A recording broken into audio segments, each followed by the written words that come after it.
Hello लड़कियों, good morning, welcome to my new blog. एक नई सुबह की नई शुरुआत करते हैं नई ब्लॉग के साथ। सुबह के बज रहे हैं 7। वियतनाम में हमारा तीसरा दिन। हाल शायद खाने में भी हूँ, नाश्ता में शायद वही है। इन्हें वहाँ खाने ज़्यादा वेराइटी ना आधा करियो। हमारे वहाँ तो 100 टाइपों का पनीर बना देनी, 1000 टाइप का चिकन बना देनी। खाने में नमक भी ना के बराबर यूज करते हैं दोस्तों। इनको तो ब्लड प्रेशर होता ही नहीं होगा। तो लूण का वियतनाम में मोए को नंदा करियो, मोए मोए। ऐसे कंदमूल फल खाने पड़ रहे हैं 1000 रुपया खर्च करके। शुक्र मनाओ क्या कम पैसे खर्च करके खा रहे हो। जब टर्की गए थे तो ज़्यादा पैसे खर्च करके भी ये खाना पड़ रहा था। तो गाइस डाइनिंग रूम से रिसेप्शन रूम में आ गए हैं और आज हम कहाँ जाने वाले हैं? कूची टनल जाने वाले हैं। वो टनल बहुत खास है इतिहास की दृष्टि से भी और पर्यटन की दृष्टि से भी। मेरी घरवाली अपने जंगड़ू में ओडोमास में सनस्क्रीन लगाते हुए बताओ यार, मुख में लगोने की ना दगड़े ये एक जंगाड़ में मसाज करना लीजिए। What's your name? हैली। तो आज हैली हमारी गाइड है दोस्तों। Ladies and gentlemen, this is the first time you come to Vietnam? Yes. Yes. So where have you been in Vietnam? Mekong Delta। Mekong Delta. तो दोस्तों अभी हम आ रखे हैं हो ची मिन सिटी के हैंडीक्राफ्ट मार्केट में। यहाँ पे जितने भी कारीगर काम कर रहे हैं वो सब दिव्यांग है, हैंडीकैप्ड है। इसके पीछे भी एक स्टोरी है, वो भी मैं आपको बताऊंगा। युद्ध करो, युद्ध लड़ो, लेकिन उससे करो ना जिससे मानवता का अस्तित्व ही खत्म ना हो भाई। हम बचपन में पढ़ा करते थे वर्ल्ड हिस्ट्री में कि परमाणु बम के दुष्प्रभाव अभी तक जापान में देखने को मिलते हैं। तो सेम हेयर वियतनाम में भी जो लोगों के जहाँ पे जिस एरिया में ये केमिकल गिराया गया था, उस वजह से जो आज तक भी जो पीढ़ी पैदा हो रही है, जो बच्चे पैदा हो रहे हैं, उनमें कहीं ना कहीं उसका अंश नज़र आ रहा है, जिस वजह से ये हैंडीकैप हो जा रहे हैं। किसी की उंगलियाँ ही नहीं आ रही हैं, कोई जन्म से ही अंधा हो जा रहा है, कोई कुछ। तो उन्हीं लोगों को यहाँ पे गवर्नमेंट के द्वारा रोज़गार दिया गया है। यहाँ पे पेंटिंग बनाई जा रही है और सारा काम यहाँ पे हाथों से होता है। किसी भी हैवी मशीन का या पेंटिंग मशीन का यूज नहीं किया जाता है। तो देखिए यहाँ पे ड्राइंग का काम हो रहा है, आप देख सकते हैं। जैसे हमारे उत्तराखंड में लड़कियाँ एपन आर्ट करती हैं ना, सेम वही आप कह सकते हैं। ये बतख ना अंडनक चूर बनाया बेर यशी, ये देखो स्केच बनाया और फिर इसमें ऐसे चिपकाया जाता है। देखो बतख के अंडों के छिलके कूट काट के ऐसे देख रहे हो। और सब जितने भी कारीगर यहाँ पर आपको दिखेंगे वो सब दिव्यांग लोग हैं। इस तेल का यूज करा जाता है इनको चिपकाने के लिए। ये इसकी पहचान होती है कि अगर रेनबो कलर दिखता है तो ये रियल है, अदरवाइज प्लास्टिक है ये। ओके, तो इसमें दिख रहा है, दिख तो रहा है रेनबो कलर। अरे हाँ यार। तो इनको काट काट के ऐसे स्केचेस बनाए जाते हैं। ये देखो ना, ये देखो, ये बनाया जाता है। बहुत ही मुश्किल और मेहनत वाला काम है। जब ये पेस्ट वेस्ट कर देते हैं, कटिंग कर देते हैं, सब कर देते हैं, उसके बाद इसको इसमें पॉलिश करते हैं, घिस घिस के यहाँ पर पॉलिश होती है और काफी देर तक इसको घिसा जाता है। You will also come in my blog.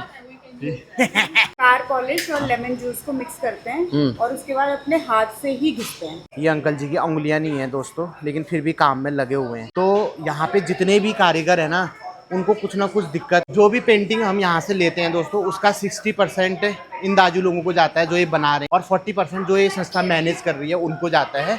तो बहुत मेहनत का काम है दोस्तों। तो एक पेंटिंग हमने भी ले ली है यहाँ से, ताकि इनको हमारी तरफ से भी कुछ सपोर्ट हो जाए। ये जो ड्रेस बना रखी है ये बतख के अंडों से बना रखी है, मतलब अंडे के छिलके से बना रखी है। हैंडमेड पेंटिंग बनाई जाती है, पूरा हाथों से यहाँ पे काम हो रहा है, हाथों से पेंटिंग बनाई जा रही है।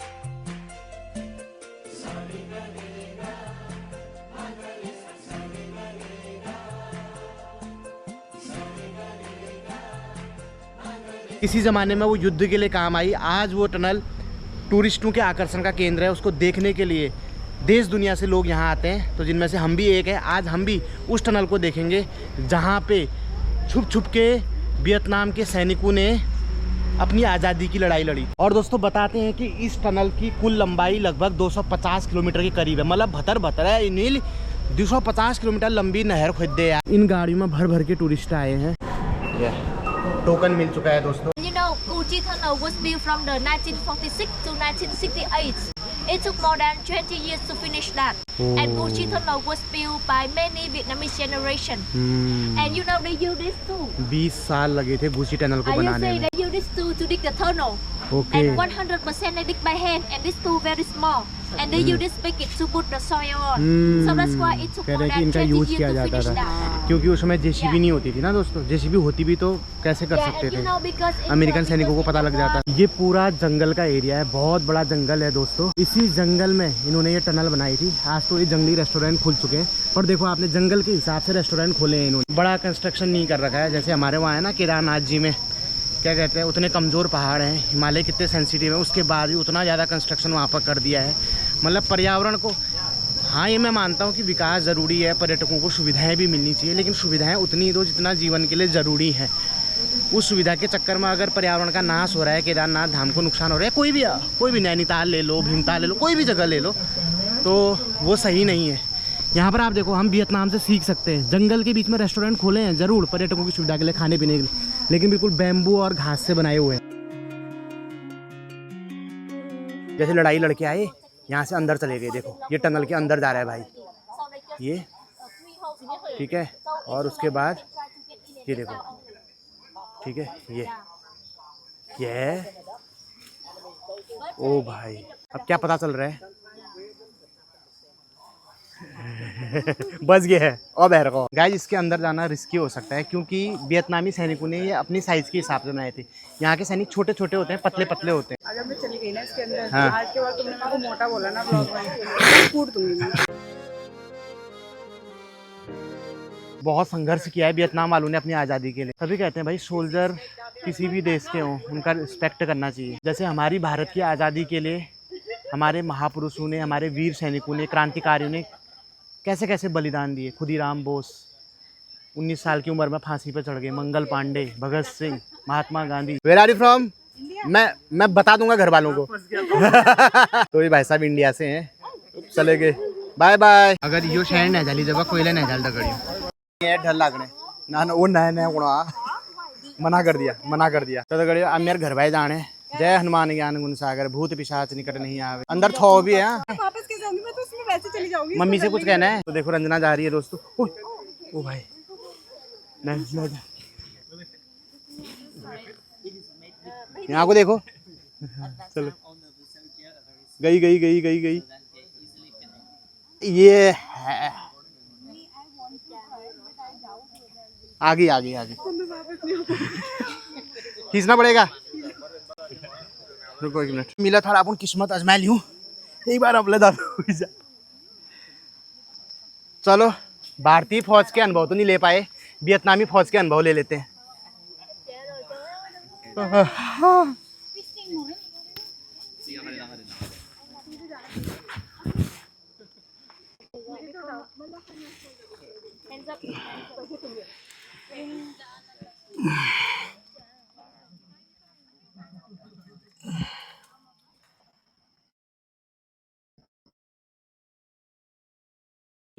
बच रही है यहाँ।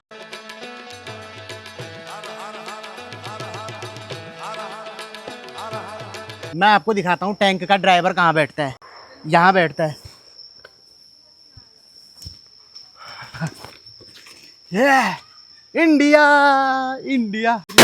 अब हम फायरिंग करने के लिए जा रहे हैं। यहाँ पे जंगल में फायरिंग भी होती है। तो अब आर्मी, देखो फायरिंग की आवाज़ सुन रहे हो गया। तो आर्मी एरिया में आए हैं। ओ भाई साहब, तो बुलेट अपने पैसों से लेनी पड़ती है। चलो ये भी एक अनुभव ले लेते हैं। इससे पहले एनसीसी में हमने फायरिंग करी थी .22, कम से कम 10 गोलियां यहाँ लेनी पड़ती हैं। तो हमने डिसाइड किया कि रंजना और मैं 5-5 फायर करेंगे, आपस में बांट लेंगे दोनों शैंड बैग। ये होता है 50-50 की पार्टनरशिप। यश प्रेम होना चाहिए शैंड बैग में, ना पैसे भी आधे तुम दोगे आधे मैं। मेरी शैंड तो बहुत ही समझदार है। मैं तो बहुत ही लकी हूँ दोस्तों यार। I love my शैंड। You love your bag? I love my bag. Bag I love my bag. This one. 10 bullets, AK-47. Yes. Only 10, okay. हाँ? Only 10. Only 10, yes. ये सामने फायरिंग रेंज है और यहीं फायरिंग हो रही है दोस्तों। आप आवाज़ सुन सकते हैं। जैसी आवाज़ सुन सकते हैं, कहा आवाज़ ही बंद हो गई।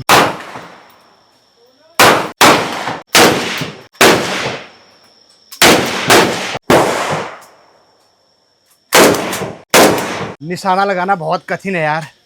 आर्मी वालों को सैल्यूट करना चाहूँगा। जब लाइव दुश्मन आता होगा तब कितना खतरनाक नहीं हो जाता होगा, क्योंकि उसमें अपने जान की भी डर है, ठीक है। और वहाँ से भी गोली चल रही है। यहाँ पे तो हमको गोली चलानी है, उसके बाद भी ऐसा लग रहा था, डर लग रहा था यार, बाय गॉड। इस तरह का ट्रैप बना के रखा था उन लोगों ने, तभी उन्होंने बाढ़ लगा रखी, कोई टूरिस्ट इसके अंदर ना चले जाए करके। ओ भाई ये देखो, देख रहे हो? तो हेली बता रही है कि जो गुरिल्ला सैनिक होते थे वो आसपास छुपे रहते थे जंगलों में, ठीक है। तो जैसे अमेरिकन सोल्जर उनको ढूंढने के लिए आते थे और वो जब इस ट्रैप पे गिरते थे, ठीक है, तो वो चीखते चिल्लाते थे, वो आते थे वहाँ से और उसका यहीं खात्मा कर देते थे। This one we call fighting bunker. And in the past, during the Vietnam War, the Viet Cong they set up many thousand fighting bunker like this. यहाँ पे घात लगा के बैठे रहते थे और शूट आउट करते थे, और जैसे ही वहाँ से सैनिक आते थे तो यहाँ से अंदर भाग जाते थे। तो यहाँ से ये रास्ता सीधे टनल में निकलता था। 250 किलोमीटर लंबी सुरंग खोद डाली इन लोगों ने। ये एक तरफ से निकलती है साइगोन रिवर, जो मैकोंग रिवर है उसमें, और एक तरफ से निकलती है कंबोडिया बॉर्डर। तो जैसे ही हेलीकॉप्टर से बम बरसाते थे तो इसके अंदर घुस के सीधे यहाँ से गायब हो जाते थे। ये वाला होल निकलता है सीधे कंबोडिया बॉर्डर को, और ये वाला जो होल है ये सीधे निकलता है दोस्तों मैकोंग रिवर को। That area. So when the enemy come, the Viet Cong they use gun and they shoot them.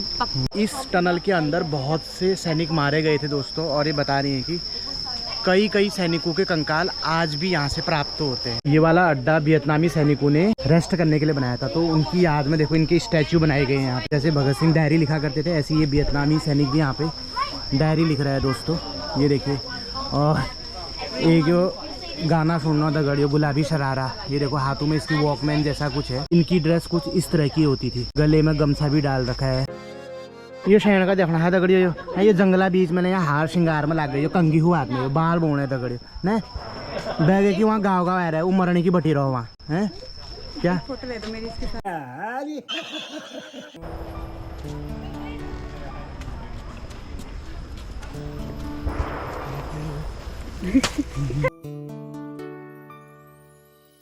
ये उस जमाने का अमेरिकी टैंक है जो वियतनामी सैनिकों ने अपने कब्जे में ले लिया था। सोचो जंगल में टैंक को घुसा दिया यार इन लोगों ने। 1970, ये तो हाल फिलहाल की बात है यार। पूरा आफर जोत रखा है दोस्तों, बंदूक की नाल, पिस्टल की नाल बन रही है दोस्तों, देख रहे हो आप? मतलब ये सिंबॉलिक है, ऐसे बनाया जाता था। और इसमें कारतूस का पाउडर बनाया जा रहा है मेरे ख्याल से। तो दोस्तों अब हम टनल के अंदर जा रहे हैं, और टूरिस्ट के लिए टनल सिर्फ 1 किलोमीटर तक खोली गई है। वैसे टनल बहुत लंबी है, लगभग 250 किलोमीटर।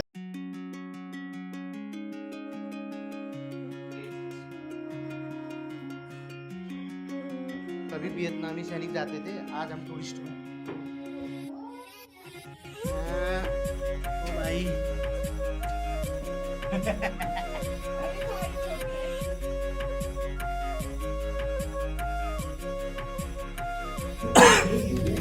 यहाँ तो आदमी मुश्किल का मर डाल दगड़ियो, लड़ाई लड़ने की जरूरत ही नहीं है। चलो चलो चलो, गर्मी कितनी है अंदर दगड़ियो। 15 मिनट में हालत खराब होगी, पसीने से तरबतर हो गई। जिन लोगों ने सालों तक लड़ाई रही करी होगी वो कैसे रहे होंगे बापा हो। हमें पता है कि हम थोड़ी देर बाद बाहर निकल जाएंगे, हम घूमने के लिए आए हैं, हमारे ऊपर कोई प्रेशर भी नहीं है, कोई डर भी नहीं है। उसके बाद भी देख रहे हो यहाँ इतनी हालत ख़राब हो गई वहाँ। सोचो जिनको तो जान का खतरा था, जो अपनी देश की आज़ादी की लड़ रहे थे, सच में पागल ही होते हैं वो लोग यार।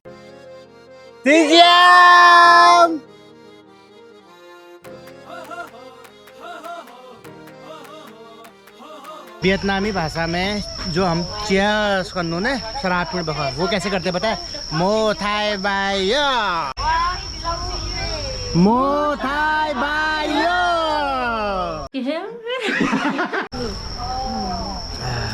चीनी जाता है ना। तो गाइस टूर खत्म करके आ चुके हैं, और अब हम लगे हुए हैं खाने की तलाश में, भोजन की व्यवस्था कर रहे हैं। आज हम कौन से होटल में जा रहे हैं? Gujarat Indian restaurant. Domino's pizza भी है यहाँ पे। स्कूटी दिखेंगी, देखना एक भी बाइक नहीं दिखेगी, देखते रहो।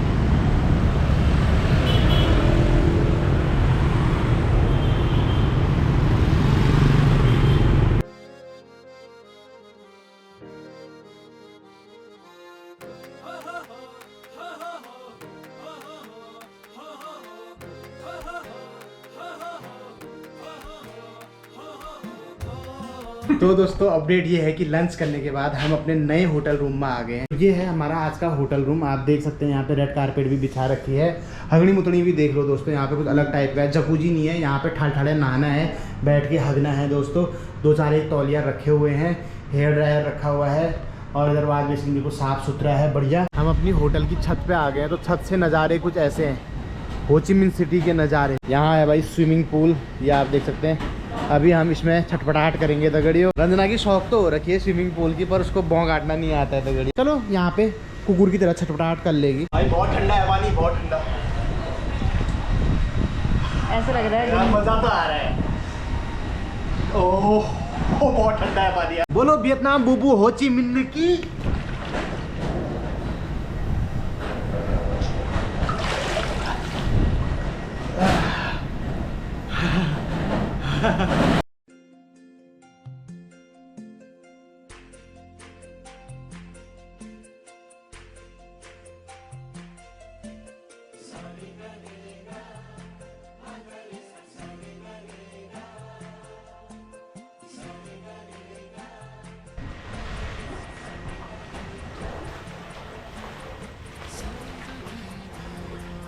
सबसे पहले मैं वियतनाम के सूरजदा को नमस्कार करता हूँ, मैं अर्घ चढ़ाता हूँ।